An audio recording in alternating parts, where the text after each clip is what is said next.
que reciban un cordial saludo, un abrazo fraternal de vuestra iglesia hermana allí en París, de la Iglesia Bíblica Dios Soberano, una iglesia que ha orado también por ustedes y que continúa orando por ustedes aquí en Andorra, para que el Señor siga prosperando su obra aquí en ustedes.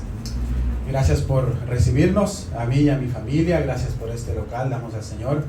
Y yo siempre digo y animo a los hermanos que una iglesia no es un local, no son cuatro paredes. Lo que hace hermoso a una iglesia no es su local, su estructura, la decoración. Lo que hace hermoso a una iglesia es el pueblo de Dios, un pueblo que está sumido a su voluntad, un pueblo que muestra su amor, su gracia a su prójimo, a su hermano, y un pueblo que es unido trabajando para la obra del Señor. Eso es lo que embellece a una iglesia en cualquier parte del mundo.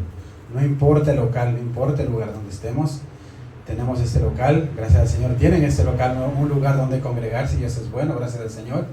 Si recordamos tiempos antiguos, la iglesia primitiva tenía que reunirse en cuevas, se reunían en las prisiones donde estaban siendo azotados para adorar a Dios.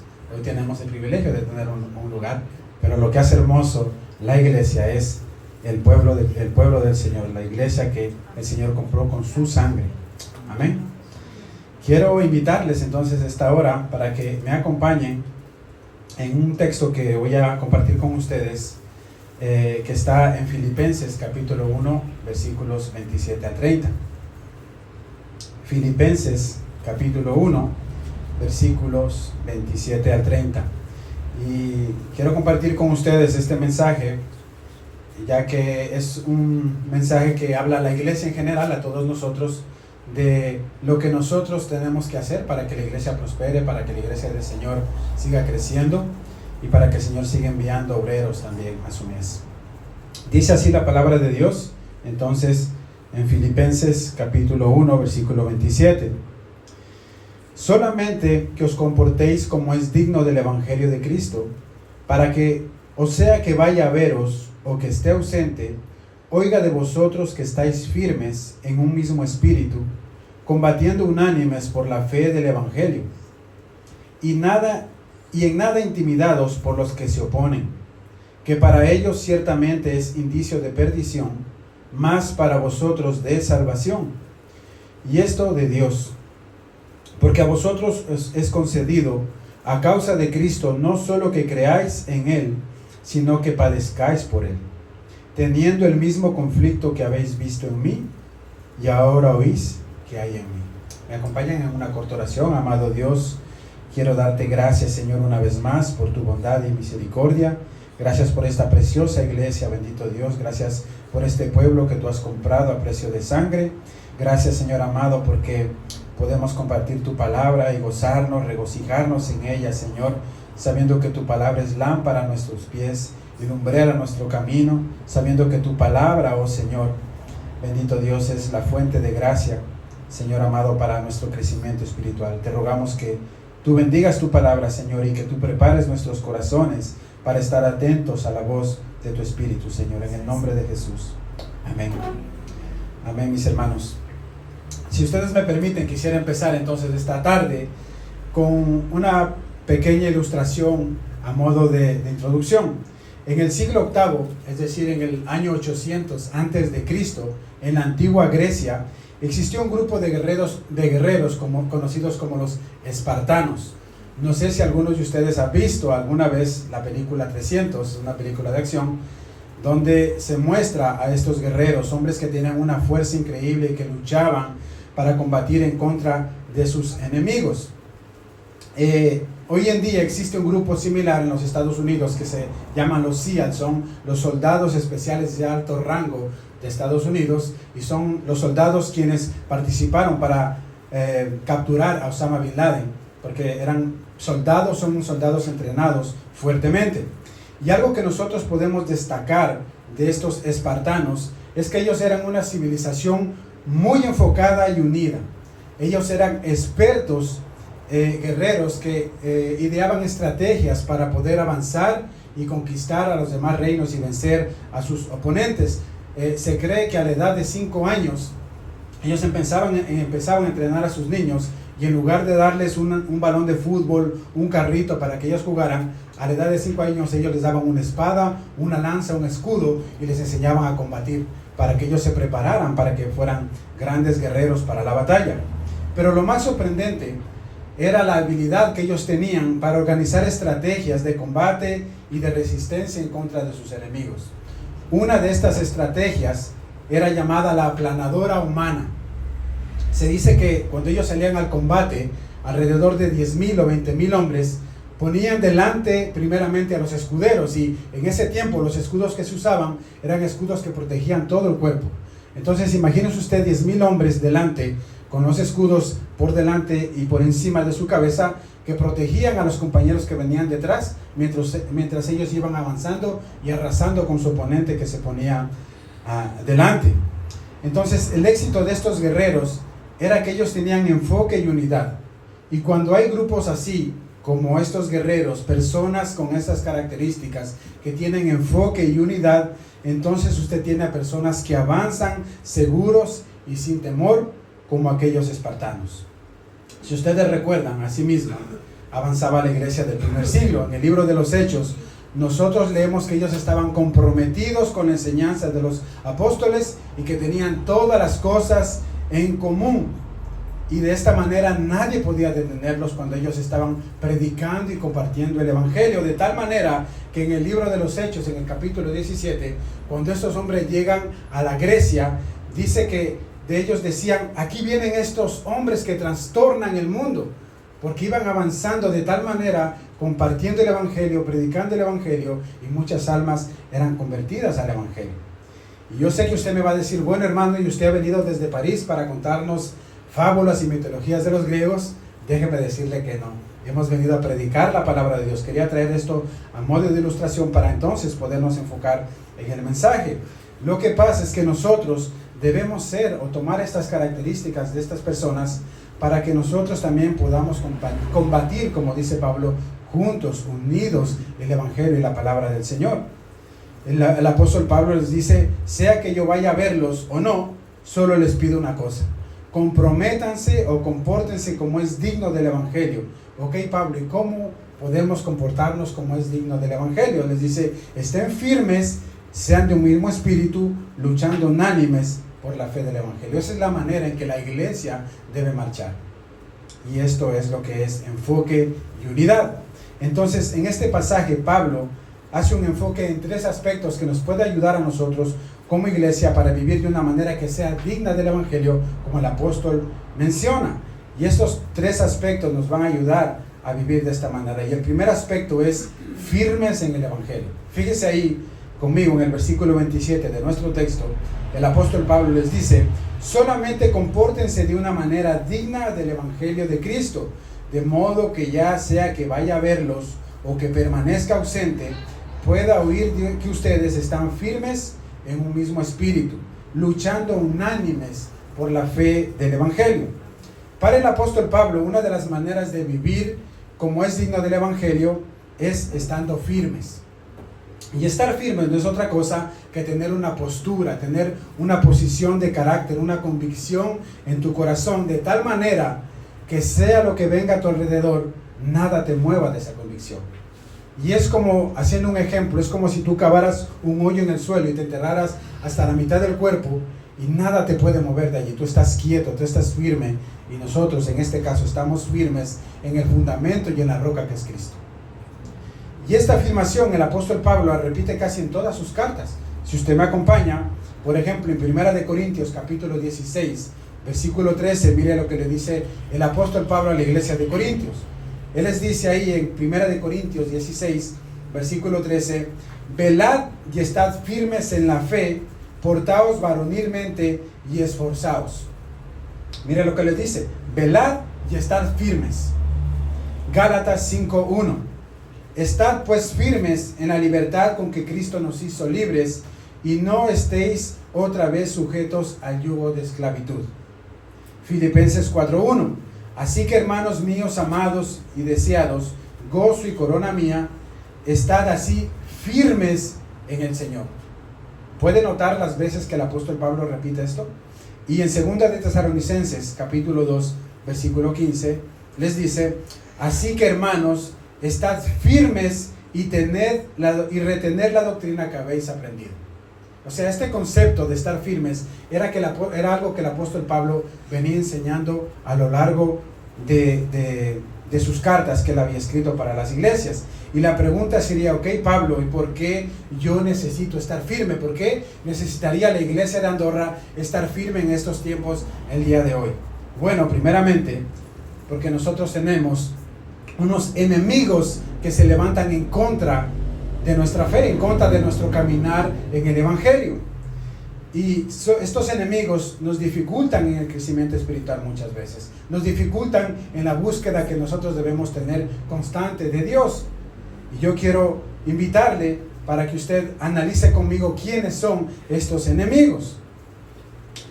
Y yo quiero invitarle de verdad para que usted pueda mirar al hermano que usted tiene al lado. Mire al hermano que está al lado.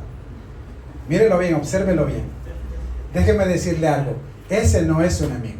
Ese es su hermano, a cual usted debe servir, a cual usted debe amar y animar para continuar juntos en la carrera de la fe. Si usted verdaderamente quiere identificar al primer enemigo, yo le invito para que luego usted vaya a casa, se pare frente al espejo y se mire y se observe usted mismo. Y ese es el primer enemigo que nosotros tenemos, que muchas veces nos dificulta el camino en la carrera de la fe. Mire lo que dice Pedro en su primera carta en el capítulo 2, versículo 11. Primera de Pedro, capítulo 2, versículo 11, dice: amados, les ruego como extranjeros y peregrinos que se abstengan de las pasiones carnales que combaten contra el alma. ¿Pueden mirar esto? ¿Por qué nosotros somos nuestro propio enemigo? Porque dentro de nosotros están pasiones carnales que combaten en contra de nuestra alma. ¿Lo pueden notar? Ese es el primer enemigo que nosotros tenemos. Y nosotros sabemos, si somos conscientes y nos ponemos a meditar y a reflexionar, que esto es verdad. ¿Cuántos no luchamos, verdad? Con cuántas cosas hay en nuestro corazón. Con pasiones que antes teníamos, con la mentira tal vez, con la ira tal vez, con el enojo, con muchas cosas que combaten en nuestro corazón. Somos nuestro primer enemigo. Y nosotros debemos aprender a someternos al Evangelio, someternos a Cristo para que ese enemigo sea reducido. Pero por otro lado, nosotros tenemos también este mundo que nos rodea. El mundo está en contra de la proclamación del Evangelio, en contra de los principios de la palabra de Dios. Y muchas veces las redes sociales, la música, el cine, la televisión, las ideologías de género que se han levantado hoy en día funcionan como un enemigo que estorba nuestro caminar en la carrera de la fe. Y nosotros también debemos combatir unánimes como iglesia en contra de estos enemigos. Pero un enemigo mucho más grande y feroz que nos menciona la Biblia, que anda como león rugiente buscando a quien devorar, es el que todos nosotros tenemos a nuestro alrededor y que anda detrás de nosotros, y ese es Satanás, el enemigo de nuestras almas, que quiere vernos rendidos y sumidos a una vida de pecado y completamente apartados de Dios. Es por eso que la iglesia, no este local, no estas cuatro paredes, sino nosotros, la iglesia, el cuerpo de Cristo, debemos permanecer firmes y plantados en la roca que es Cristo, plantados en el fundamento de la palabra de Dios que hemos conocido por medio de los apóstoles y profetas que han escrito la palabra del Señor. Miren lo que dice Efesios capítulo 6 versículo 10. Nuevamente el apóstol Pablo escribe allí en el capítulo 6 y dice: por lo demás, fortalezcanse en el Señor y en el poder de su fuerza. Revístanse con toda la armadura de Dios para que puedan estar firmes contra las acechanzas del diablo. Ahí está el enemigo. Porque nuestra lucha no es contra sangre y carne, sino contra principados, contra potestades, contra los poderes de este mundo de tinieblas, contra las fuerzas espirituales de maldad en las regiones celestes. Nosotros tenemos estos tres enemigos: nosotros mismos, el mundo que nos rodea y Satanás, que quiere vernos destruidos. ¿Entendemos entonces por qué debemos estar firmes todos los días en la fe? Ahora, usted me puede decir: sí, pastor, yo estoy firme y cada domingo yo vengo a la iglesia y participo del culto, estoy allí. Y eso está muy bien, pero no es suficiente. Si tú eres creyente y has nacido de nuevo, tú debes estar firme y permanecer con diligencia en la búsqueda del Señor, no solamente los domingos, sino todos los días en tu casa. Tú debes tener un devocional a solas con Dios. Debes presentarte delante de Dios como lo hacía Job en la mañana, para orar, para clamar a Dios y poner tu vida y la vida de tu familia en las manos de Dios. Pero también tú debes permanecer firme en comunión con tu iglesia, con tus hermanos, en las reuniones que la iglesia tiene, reuniones de oración, de ayuno, de estudio. Tú debes de permanecer allí firme junto con tu iglesia, junto con tus hermanos, para que tu fe siga creciendo y tú te puedas guardar de todos estos enemigos que yo te vengo de mencionar. Es decir, que debemos tener una disciplina personal en nuestros hogares, pero también una disciplina interpersonal con nuestros hermanos. Es la manera en que nosotros marchamos firmes como una iglesia que avanza y se esfuerza por perseverar en la doctrina que hemos aprendido. Mire lo que dice el apóstol Pablo en Hechos capítulo 2 versículo 42. ¿Cómo es que la iglesia del primer siglo avanzaba? ¿Cómo es que ellos se mantenían firmes? ¿Cómo es que ellos perseveraban? Dice Hechos capítulo 2 versículo 42. Y se dedicaban continuamente a las enseñanzas de los apóstoles, a la comunión, al partimiento del pan y a la oración. De esta manera es que la iglesia avanzaba y eran eficaces en lo que ellos hacían. Estaban en las enseñanzas, en la comunión y en la oración. De esta manera ellos marchaban. Si nosotros entonces queremos ser una iglesia que impacte el mundo, si queremos ser una iglesia, si ustedes quieren ser una iglesia que impacte esta sociedad, que impacte este país de Andorra, debemos vivir como es digno del Evangelio y perseverar en estas cosas que vemos en la Escritura, en la palabra de Dios. Pero por otro lado, también dijimos que hay un segundo aspecto que el apóstol Pablo menciona aquí. El primero es luchar unánimes, ¿verdad? Estar firmes.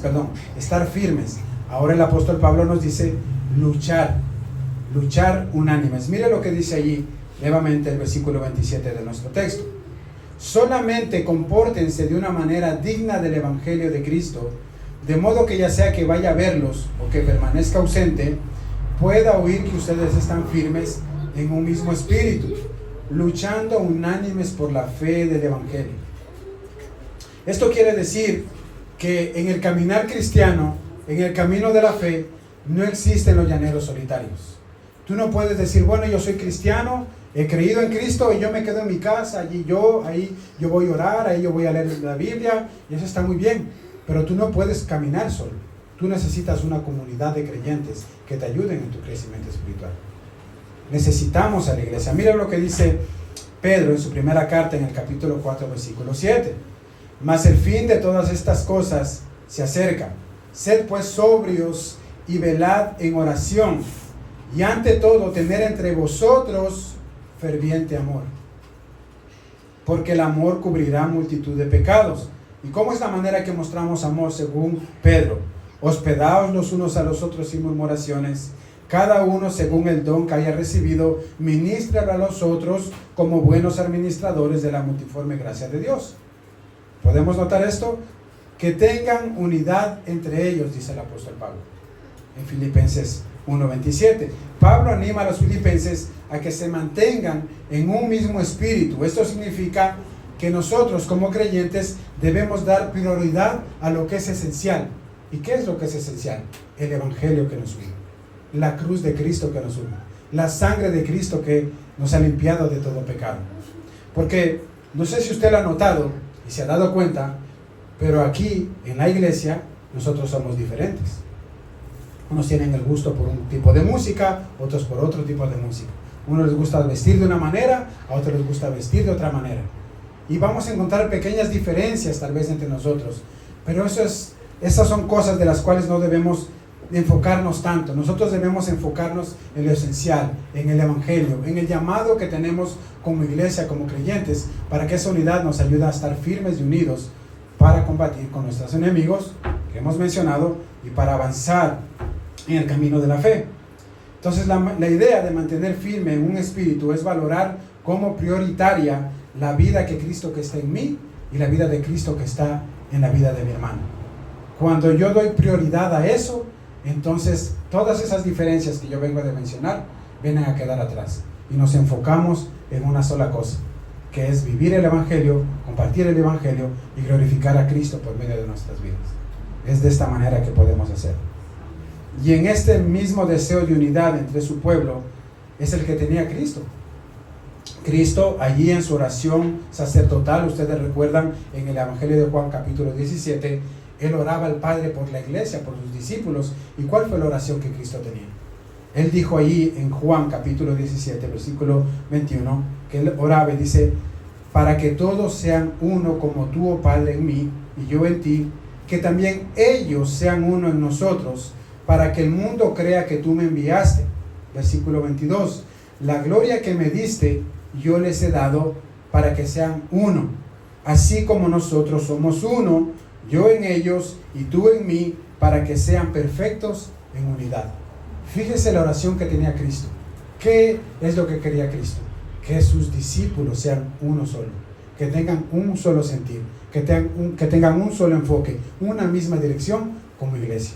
Y eso es lo que espera el Señor de nosotros también. Esto quiere decir que la única manera de que las personas en este mundo vivan en unidad es por medio de creer en el Evangelio. Porque cuando tú crees en el Evangelio de Cristo, Cristo viene a morar en ti. Y es Cristo por medio de su Espíritu Santo quien te va a capacitar, te va a ayudar para amar a tu prójimo, sin importar sus diferencias, sin importar su nacionalidad, sin importar su color de piel. El Señor va a tener unidad y vamos a vivir en esa manera en paz. El mundo anda buscando paz durante todos los siglos y no la ha logrado alcanzar. ¿Por qué? Porque no tienen al príncipe de paz en sus corazones. Nosotros lo tenemos y nosotros debemos mostrar esa paz aquí con nuestros hermanos y también afuera en el mundo, para que el mundo pueda ver esa perfecta unidad que tenemos con Cristo y ellos puedan anhelar y desear a ese Cristo que tenemos dentro de nosotros también en sus vidas. Entonces, así como los espartanos, nosotros necesitamos estar juntos en unidad, luchando contra el enemigo de nuestras almas, orando los unos por los otros, perdonándonos los unos a los otros, amándonos y soportándonos como nos manda la palabra de Dios. ¿Por qué? Porque cuando la iglesia se reúne, nosotros usamos una frase en nuestra iglesia, en nuestra comunidad, y es que cuando pecadores se juntan, hay pecado. Porque tenemos diferencias. Una iglesia es un lugar donde vamos pecadores necesitados de la gracia de Dios. No vamos santos que ya nos hemos despojado de todo lo que había atrás y ahora vivimos de una manera perfecta delante de Dios. Somos pecadores, somos personas enfermas que estamos buscando la cura en Cristo, que necesitamos ser cambiados y transformados y vamos en ese camino de perfección, pero porque hemos puesto la mirada en Cristo, no en mi hermano, no en el pastor, no en los líderes, porque ahí vamos a caer. Hemos puesto nuestra mirada en Cristo y de esa manera vamos avanzando en nuestra vida espiritual. Otro aspecto que menciona el apóstol Pablo en nuestro texto es sin temor, y este es mi tercer punto. Sin temor o sin miedo. Versículo 28 dice: de ninguna manera estén atemorizados por sus adversarios, lo cual es señal de perdición para ellos, pero de salvación para ustedes, y esto de Dios. Nosotros podemos ver en este texto entonces que el apóstol Pablo, no sabemos a qué adversarios él se está refiriendo aquí en específico en el contexto de la iglesia de los filipenses. Recuerden que ellos tenían como enemigos a los romanos, tenían enemigos a los judíos, tenían como enemigos a los griegos.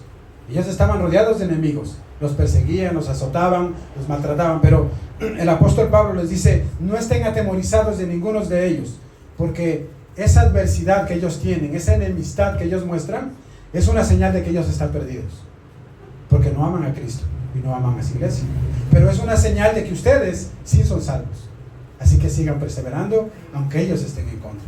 Es lo que el apóstol Pablo les está diciendo aquí. Ustedes recuerdan en Hechos 16, cuando el apóstol Pablo llegó a la ciudad de Filipos predicando el evangelio, dice que salió al encuentro de ellos una muchacha que era divina, y los dueños de esta muchacha, que era una sierva, se estaban lucrando de esto que esta muchacha hacía, de adivinanza.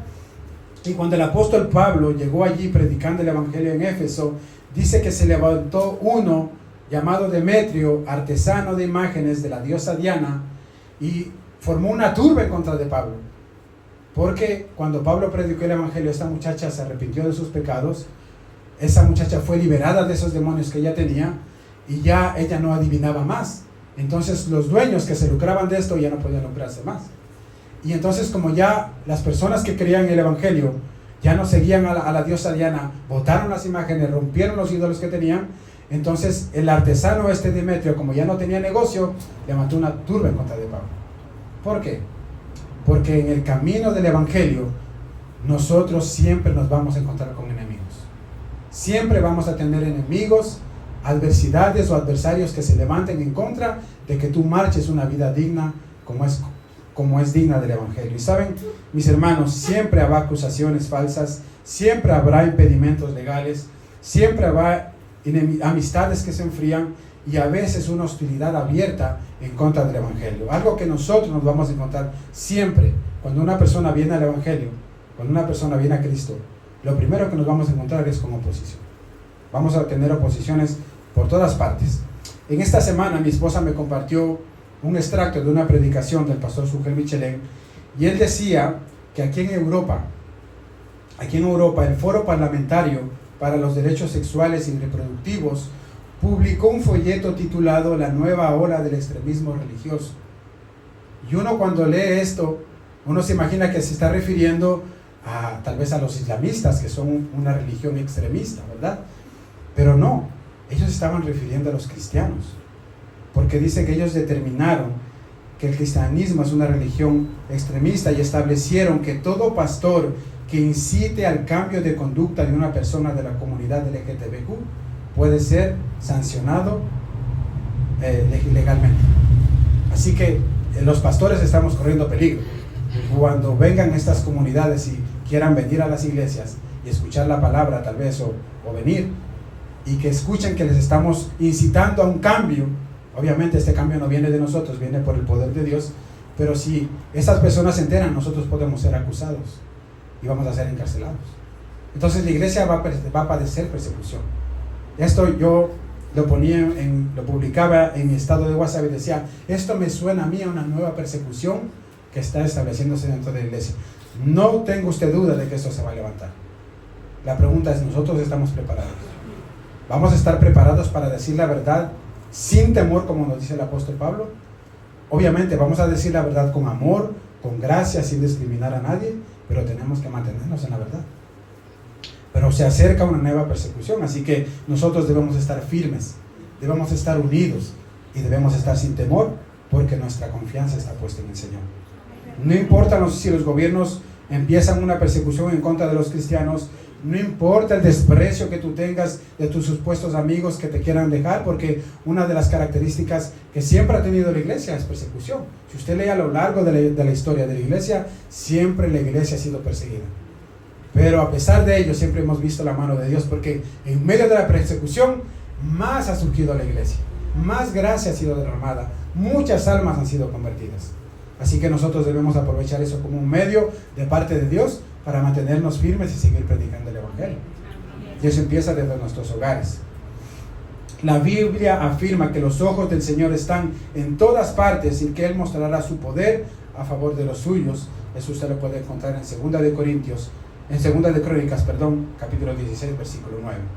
El Señor promete que si le ponemos en el primer lugar a Él, Él se encargará de todo lo demás, de suplir todo. Mateo 6:33, más buscad primeramente el reino de Dios y su justicia, y todo lo demás será añadido. Entonces de esta manera nosotros podemos marchar firmes y seguros. El apóstol Pablo en 2 de Timoteo le escribe a Timoteo en el capítulo 3 y le dice: quien quiera vivir piadosamente para Cristo sufrirá persecuciones. Sufrirá persecuciones. Cuando las personas que te rodean se enteran de que tú eres cristiano, ¿tú no has tenido rechazo? ¿No has sentido rechazo de tus supuestos amigos, de tus supuestos compañeros de trabajo, de tu esposo, de tu esposa que no es creyente, de tus hijos que no son creyentes? ¿Por qué? Porque tú comienzas a enderezar tu vida, porque el Señor te ha traído arrepentimiento, convicción de pecado en la manera que tú te estabas conduciendo, y ahora quieres vivir de una manera digna del Evangelio, y las personas que te rodean comienzan a ver ese cambio y les comienza a estorbar, porque tú comienzas a hacer esa luz que comienza a brillar en medio de la oscuridad. Y es como cuando tú te levantas en las noches y está todo oscuro y alguien prende una luz y te encandilan los ojos. Es de esa manera que nosotros los cristianos somos la luz y la sal de este mundo. Nosotros estamos aquí para hacerle ver al mundo el pecado en el que ellos están. de una manera con gracia, con amor, como digo, pero que ellos puedan ver por medio de nuestras obras que ellos están yendo por un camino errado. Pero cuando esto sucede, lo primero que nos vamos a encontrar es con oposición.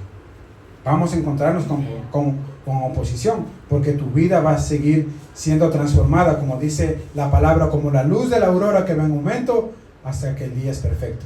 De esa manera vamos siendo transformados. Y es por eso que tú vas a sentir rechazo.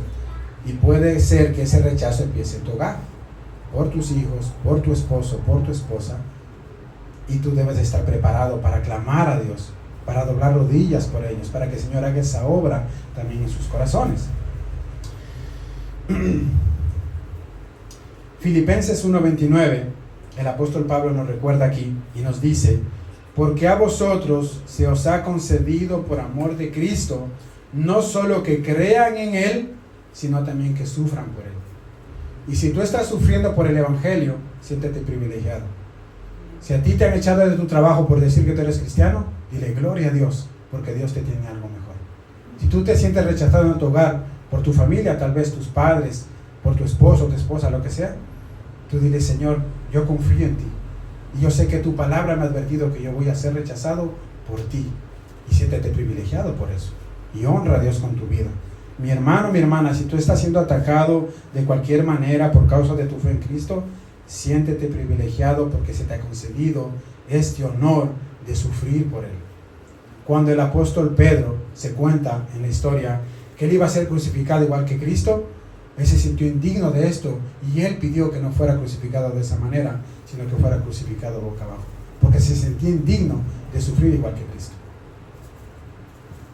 Mi hermano, mi hermana, cuando tú te sientas de esta manera, confía en el Señor. Recuerda que una vez que tú has sido alcanzado por Cristo, va a comenzar una lucha interna en tu corazón, y ese será tu primer enemigo, tú mismo. Recuerda que luego el mundo que te rodea va a estar en contra de ti, te va a perseguir, y tú vas a tal vez a desfallecer en algunos momentos. Pero recuerda que también hay un tercer enemigo que anda como león rugiente buscando a quien devorar, a cual tú debes combatir con las armas que el Señor nos ha dejado, que es la oración y la lectura de su palabra. Mire lo que dice el apóstol Pedro en primera de Pedro 1, capítulo 3 al 9. Dice: bendito sea el Dios y Padre de nuestro Señor Jesucristo, que según su gran misericordia nos hizo renacer para una esperanza viva por la resurrección de Jesucristo de los muertos, para una herencia incorruptible, incontaminada, inmarcesible, reservada en los cielos para vosotros, que sois guardados por el poder de Dios mediante la fe, para alcanzar la salvación que está preparada para ser manifestada en tiempo postrero, en lo cual vosotros os alegráis, aunque ahora por un poco de tiempo. Nos alegramos en la salvación que Cristo nos ha dado. Nos alegramos en que el Señor nos haya sacado de las tinieblas a su luz admirable, y que ahora podamos vivir vidas que a Él le agradan. Nos gozamos por eso y nos alegramos. Pero el apóstol dice: aunque ahora por un poco de tiempo, si es necesario, tengáis que ser afligidos en diversas pruebas. El sufrimiento está incluido en el paquete del Evangelio. Pero tú debes sentirte privilegiado por eso. Porque esto es una evidencia de que tu corazón está siendo transformado, de que en tu vida está habiendo un cambio. Y como le dijo el apóstol Pablo a los filipenses, esto es señal de que tú eres salvo.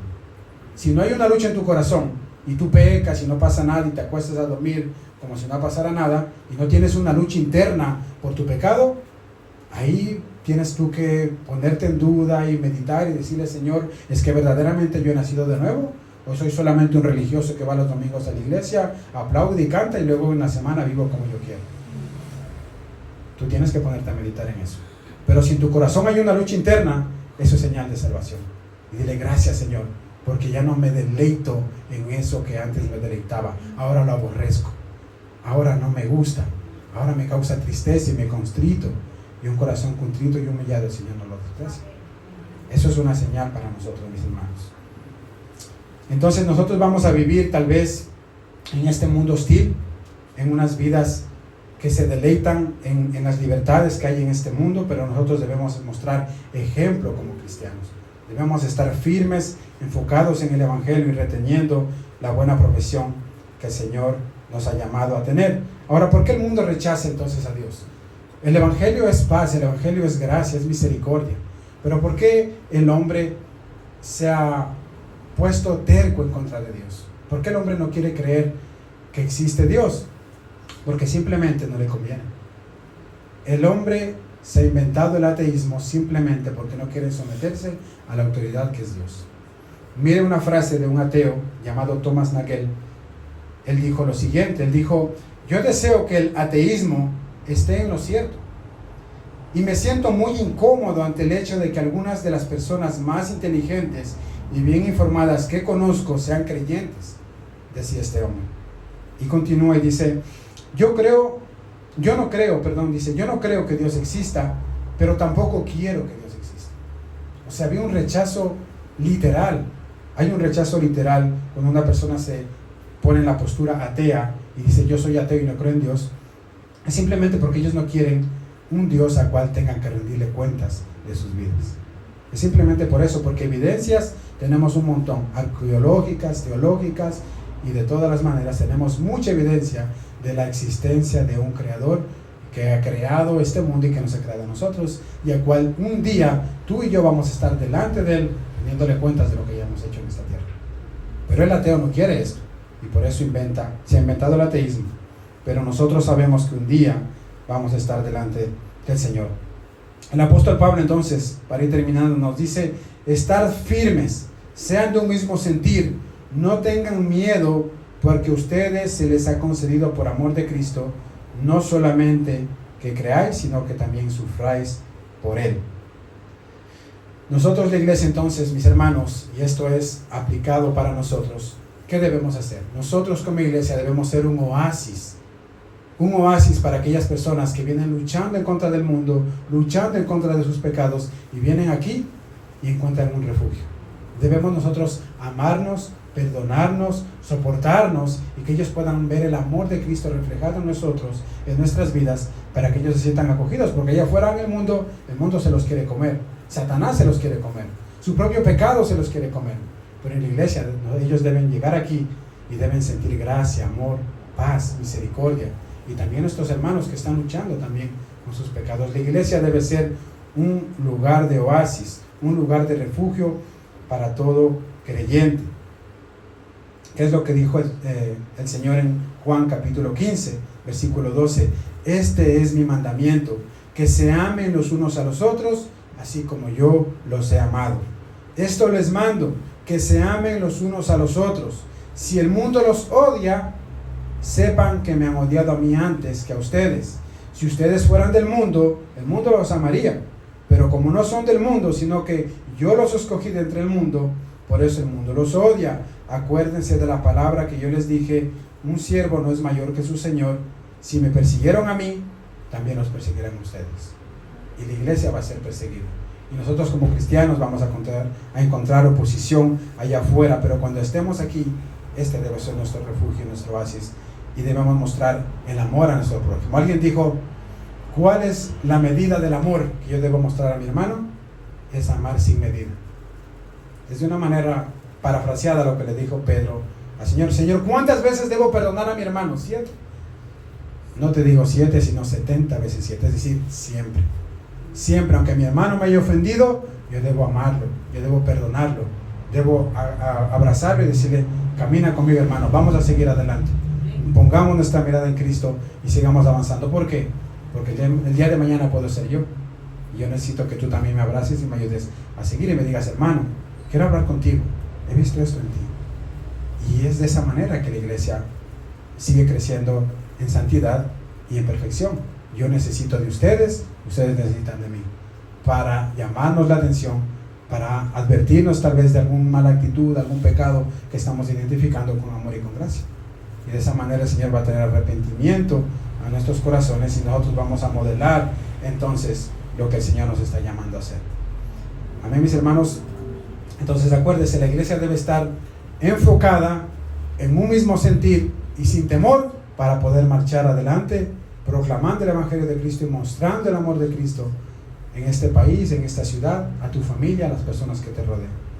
Y para esto necesitamos la gracia del Señor. Ahora, si tú estás aquí y no tienes a Cristo en tu corazón todavía, y tú dices: a mí me es difícil perdonar, a mí me es difícil mostrar amor, es porque todavía no tienes a Cristo. Y si tú quieres mostrar el amor de Cristo en tu corazón, yo te invito para que tú experimentes hoy el amor de Cristo primeramente en tu vida, para que entonces el Señor te capacite y puedas amar a tu prójimo. Tal vez hay personas que te ofendieron, alguien que te hizo daño tal vez y que te ha sido difícil arrancarte esta espina del corazón. La única manera que puedes hacerlo es por la gracia de Cristo. Cuando Cristo te deja ver su amor, te muestra su amor y su bondad, entonces tú vas a tener la capacidad de amar también así como has sido amado. Así que yo te invito para que este momento tú inclines tu rostro, me pidas perdón al Señor y le digas: Señor, ayúdame a abandonar este pecado que yo tengo. Odio, ira, enojo, rencor, cualquier cosa que tú identifiques en tu corazón, para que el Señor entonces te ayude, ponga su mano sobre ti y tú puedas también mostrar amor hacia los demás. Oremos. Amado Dios y Padre,